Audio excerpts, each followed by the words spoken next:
आज का हमारा टॉपिक है सीकेडी क्रोनिक किडनी डिसीज़। इसमें आज हम डिस्कस करेंगे इसके इंट्रोडक्शन को, definition, causes, sign and symptoms, stages, complications, diagnostic evaluation, prevention and management को। फर्स्ट ऑफ ऑल अगर हम इसके इंट्रोडक्शन की बात करें, chronic kidney disease are also called chronic kidney failure, और ये डिस्क्राइब करती है किडनी के फंक्शंस को जो ग्रेजुअली तौर पर लॉस हो चुके होते हैं। The kidneys filter waste and excess fluid from the blood, जो किडनी है वो फिल्टर करती है वेस्ट और एक्सेस फ्लूइड को ब्लड से, विच है then excreted in the urine, जो यूरिन के जरिए फिर एक्सक्रीट आउट हो जाता है। When chronic kidney disease reach an advance stage, जब क्रोनिक किडनी डिसीज जो है वो एडवांस स्टेज तक जाती है तो डेंजरस लेवल तक का जो फ्लूइड और इलेक्ट्रोलाइट्स और वेस्टेज होते हैं, वेस्टेज जो होते हैं ना वे, तो वो बॉडी में बिल्टअप होना स्टार्ट हो जाते हैं। In the early stage of chronic kidney disease you may have a few sign and symptoms. Chronic kidney disease में not become apparent until the kidney function is significantly impaired। अगर हम इसकी बात करें, जब गुर्दों का काम करने की सलाहियत वक्त के साथ साथ कम हो जाती है ना, यानी तो इसे हम क्रोनिक किडनी डिसीज़ कहते हैं। ये एक देरपा बीमारी होती है जो वक्त के साथ साथ बिगड़ सकती है। अगर जो गुर्दे हैं अपनी सफाई का काम सही तरीके से नहीं कर रहे, तो जिसम में जो इलेक्ट्रोलाइट्स या फ्लूइड जमा होने लगते हैं ना, जिससे दीगर पेचीदगियाँ पैदा हो जाती हैं, हाई ब्लड प्रेशर, खून की कमी, हड्डियों की कमज़ोरी, कार्डियोवास्कुलर डिसीज़ेज़, और कभी बाज़ औक़ात तो इस हद तक ये पहुंच जाती है कि मरीज़ को डायलिसिस या ट्रांसप्लांट भी करवाने की ज़रूरत पड़ जाती है। जब गुर्दों की बीमारी अपने अगले यानी आखिरी स्टेज में पहुंचती है ना, तो जिस्म में ख़तरनाक लेवल तक पानी, नमकियात यानी इलेक्ट्रोलाइट्स जमा होने लगते हैं, जो सेहत के लिए बहुत नुकसानदेह साबित हो सकते हैं। इस बीमारी में ना कि इब्तदाई स्टेजेस में अक्सर कोई ख़ास अलामत ज़ाहिर नहीं होती, इसलिए मरीज़ को मालूम ही नहीं होता कि उसके गुर्दे मुतासिर हो रहे हैं। अक्सर औक़ात ये बीमारी उस वक़्त तक ज़ाहिर नहीं होती जब तक गुर्दे की काफ़ी हद तक जो गुर्दे की फंक्शंस है ना वो काफ़ी हद तक ख़राब ना हो जाए, यानी नुकसान शदीद ना हो जाए। अगर हम बात करें normal kidney versus disease kidney की, normal kidney has about 1 million filtering units, each unit called glomerulus, जो क्या करवाता है, कनेक्ट करवाता है ट्यूब्यूल को, जो यूरिन को कलेक्ट करती हैं। ये कंडीशन होती है high blood pressure, diabetes take a toll on kidney function by damaging this filtering units and collect the tubule and causing the scarring. अगर हम इसकी डेफिनेशन की बात करें कि definition of chronic kidney disease means the chronic kidney are damage and can't filter blood the way they should.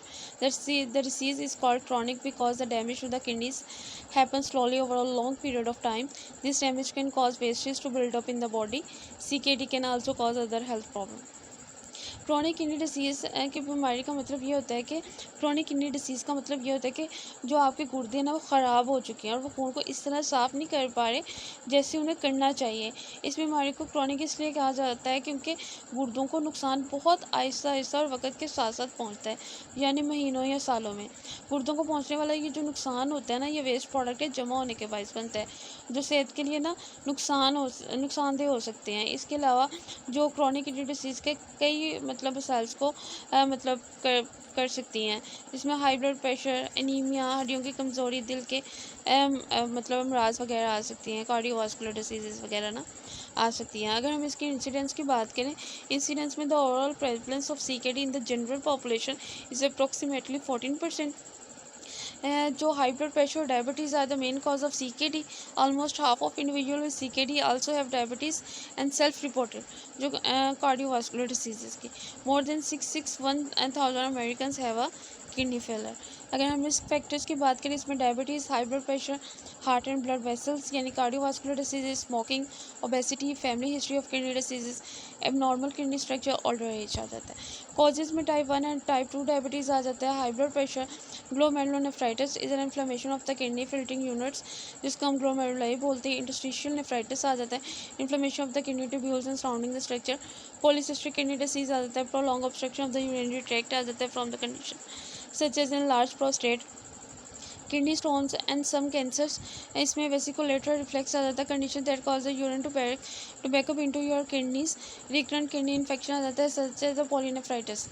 अगर हम polycystic kidney की बात करें, हेल्थी किडनियाँ लेफ्ट जो एलिमिनेट करती है वेस्ट प्रोडक्ट को फ्रॉम द ब्लड और मेंटेन करती है आपके नॉर्मल केमिकल बैलेंस को।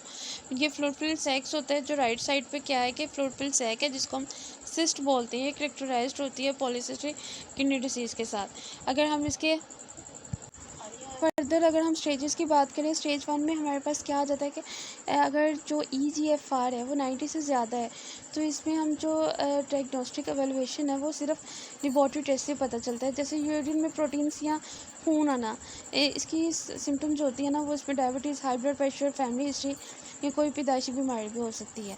अगर हम स्टेज 2 की बात करें, स्टेज 2 में जो EGFR की मामूली कमी, साथ ही यूरिन या खून के टेस्ट से गुर्दे के नुकसान का पता चलता है। मतलब जो सिम्टम है अक्सर कोई इसकी मतलब शो नहीं हो रही होती, लेकिन इसका जो पर्पस है वो आपकी ज़िंदगी के मतलब लाइफस्टाइल को आपने चेंज करना है, अपनी डाइट प्लान को आपने, अपनी डायबिटीज़ को, शुगर लेवल को, आपने अपने ब्लड प्रेशर को कंट्रोल में रखना है। ठीक है। स्टेज 3 में अगर हम बात करें, अगर EGFR है वो मतलब स्टेज 3 में जो आपका EGFR है वो 45 to 59 है। अगर हम इसकी स्टेजेस की बात करें, क्रोनिक किडनी डिसीज़ की इसकी 5 स्टेजेस होती हैं और हम इसको ग्लोमेरुलर फिल्ट्रेशन रेट की बेस पर हम इसको डिवाइड करते हैं।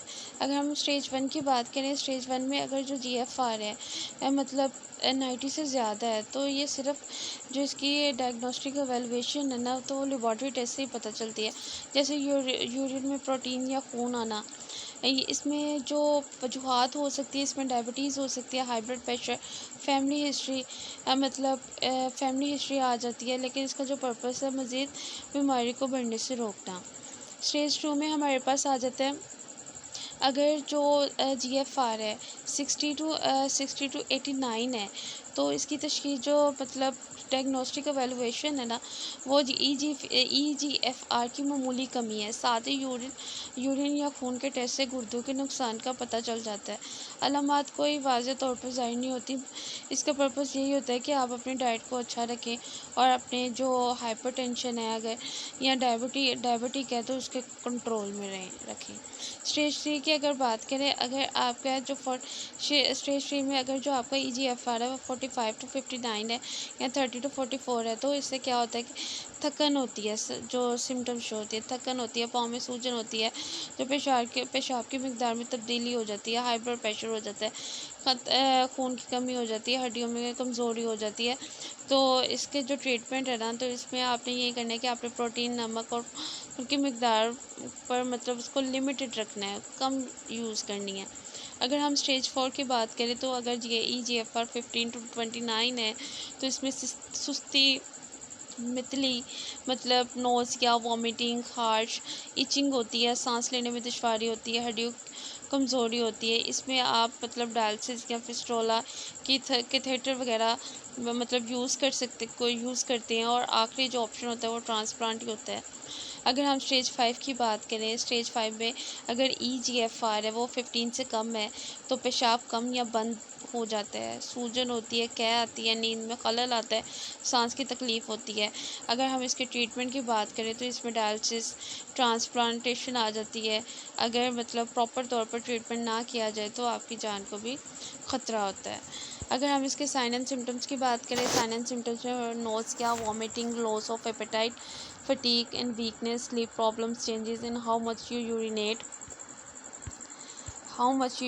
decreased mental sharpness, muscle twitches and cramps, swelling of feet and ankles, persistent itching, chest pain if fluid builds up around the lining of the heart.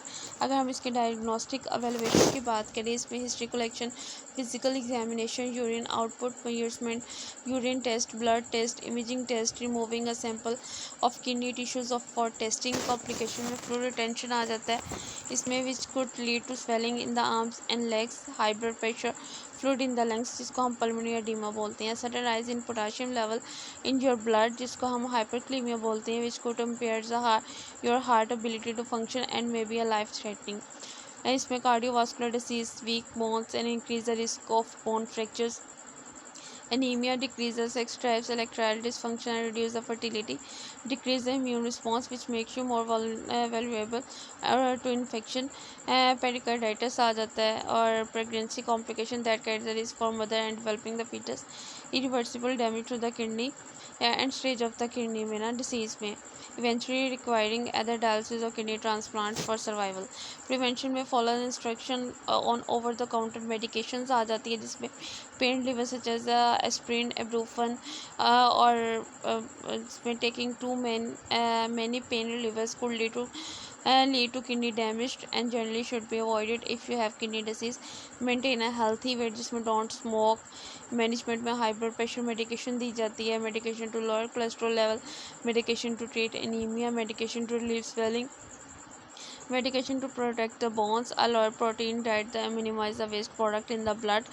Last जो end stage of kidney disease में dialysis और kidney transplant आ जाते हैं। Dialysis में क्या होता है कि आर्टिफिशियल वेस्ट प्रोडक्ट को रिमूव करते हैं, एक्स्ट्रा फ्लूइड को आपके ब्लड से, which kidney can no longer to this. Hemodialysis machine filter waste and excessive fluid from your blood. और पेरिटोनियल डायलिसिस में क्या करते हैं कि थिन ट्यूब के थिएटर को इंसर्ट करते हैं into the abdomen and fills the abdominal cavity with dialysis solution that absorbs the waste and excess the fluid. After a period of time, the dialysis solution drains from the body and carrying the waste with it. A kidney transplant आ जाता है। Kidney transplant involves a surgically placing a healthy kidney from a donor into a body. Transplanted kidney can come from decreased or living donors. Patient need to take medications for the rest of your life to keep the body for rejecting to the new organs. Thank you.